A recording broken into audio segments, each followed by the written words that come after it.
اور جو تمہارے دوست سے بات ہو رہی تھی کہ قرضے اگر ادا ہو جائیں اور تمہارے بچوں کی ذمہ داری لے لے تو تم کیا ڈیوٹی انجام دو گے، کیا کہا تھا اس سے؟ وہ کہتا ہے خدا کی قسم میں اب تک یقین نہیں کرتا تھا آپ پر وحی آتی ہے، اب میں خدا کی قسم کھا کے کہتا ہوں اشہد باللہ انک لرسولہ کہ آپ خدا کے سچے رسول ہیں، لہذا میں تلوار اسی نیت سے لایا تھا، یہ زہر آلود تلوار ہے، اب میں ایمان قبول کرتا ہوں۔ لہذا انہوں نے ایمان قبول کیا۔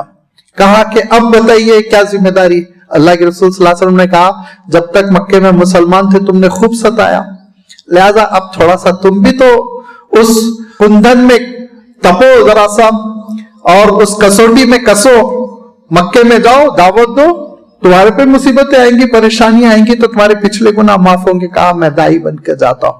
لہذا وہ دائی بن کر گئے اور پھر انہوں نے مکہ مکرمہ میں اسلام پیش کیا، لوگ ٹوٹ پڑے اور انہوں نے کہا اے اللہ اس مصیبت کو، اس اذیت کو کفارہ بنا دے جو میں نے تیرے ایمان والے بندوں کو پہنچائی تھی، اس خطا کا، اس گناہ کا۔ کون نگرانی کر رہا تھا اللہ کے رسول صلی اللہ علیہ وسلم کی؟ کون نگہبانی کر رہا تھا؟ کون باخبر کر رہا تھا؟ یہ ہے محیمن کی صفت، یہ ہے محیمن کی ذات۔ اللہ کے رسول صلی اللہ علیہ وسلم کے پاس یہودی قبیلے کے لوگ آئے اور کہا آپ تشریف لائیے اور ہم آپ سے ایگریمنٹس کرنا چاہتے ہیں، معاہدہ کرنا چاہتے ہیں تاکہ ہم اور آپ مل کر مدینہ منورہ کے سلامتی پسند، امن پسند شہری بن کر زندگی گزارے، جھگڑے نہ ہو، آپس میں کوآپریشن ہو۔ تو اللہ کے رسول صلی اللہ علیہ وسلم نے کہا ان جنحوا للسلم فجنح لہا، سلامتی کی بات میں تو ہم سب سے آگے ہیں، چلو میں آ رہا ہوں۔ لہذا اللہ کے رسول صلی اللہ علیہ وسلم بنو نذیر کے قبیلے میں پہنچے اور دھوپ کا وقت تھا، ایک دیوار اونچی تھی اور اس کا سایہ گر رہا تھا۔ اللہ کے رسول صلی اللہ علیہ وسلم اس سائے میں تشریف فرما ہو گئے اور اس کے بعد کہا کہ بلاؤ سرداروں کو بات چیت کریں، اور اوپر سے ایک چٹان اللہ کے رسول صلی اللہ علیہ وسلم کے سر پر پھینکی جانے والی تھی کہ حضرت اللہ کے رسول صلی اللہ علیہ وسلم فوراً دوسری جگہ ہٹ گئے، فوراً ہٹ گئے۔ لوگوں نے کہا رہے آپ تشریف رکھے تھے، ٹھنڈا تھا۔ کہا نہیں، مجھے جبرائیل امین نے خبر دے دی کہ کیا سازش ہو رہی، مجھے بتا دیا کہ یہ ایک چٹان ہے جو تم لوگ میرے سر پر پھینکنا چاہ رہے تھے۔ کون اللہ کے رسول صلی اللہ علیہ وسلم کی حفاظت کر رہا تھا؟ یہ محیمن کی ذات تھی، یہ اللہ تعالیٰ کی ذات ہے جو اپنے بندوں کی حفاظت فرماتا ہے۔ کیسے کیسے ایکسیڈنٹ ہو جاتے ہیں، کتنے خطرناک حادثات ہو جاتے ہیں، بچنے والے کو اللہ تعالیٰ بچا لیتا ہے، اس کو کچھ نہیں ہوتا، پڑوسی ختم ہو جاتا ہے، یہ بالکل محفوظ رہ جاتا ہے، اور گھر کے بڑے ہلاک ہو جاتے ہیں، بچہ محفوظ رہ جاتا ہے۔ اور ابھی آپ نے سنا ہوگا کہ گزشتہ دنوں جو زلزلہ آیا تھا، وہ زلزلے میں 3 دن کے بعد شیرخوار بچی زندہ برآمد ہو رہی ہے بلڈنگ کے ملبے سے، سب کے سب ختم ہو گئے، ایک بچی کو اس نے زندہ رکھا۔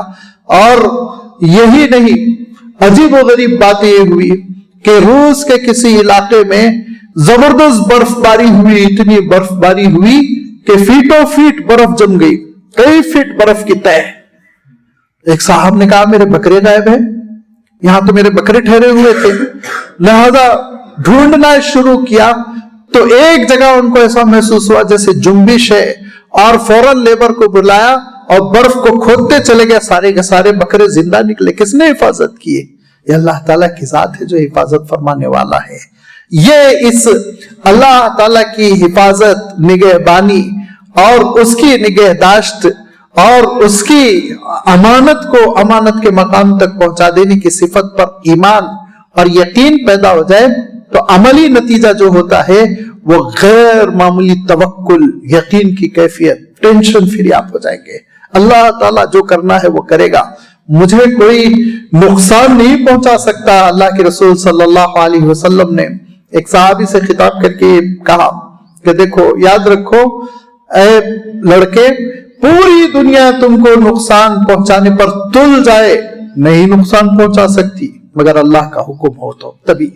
پوری دنیا تم کو فائدہ پہنچانے پر تل جائے نہیں فائدہ پہنچا سکتی اتنا ہی جتنا اللہ کا حکم ہو۔ یہ یقین کی کیفیت اگر پیدا ہو جائے تو ہماری زندگیوں میں ایک اطمینان آ جائے اور خوف و ہراس کے عالم میں ہم زندگی گزارنا چھوڑ دیں۔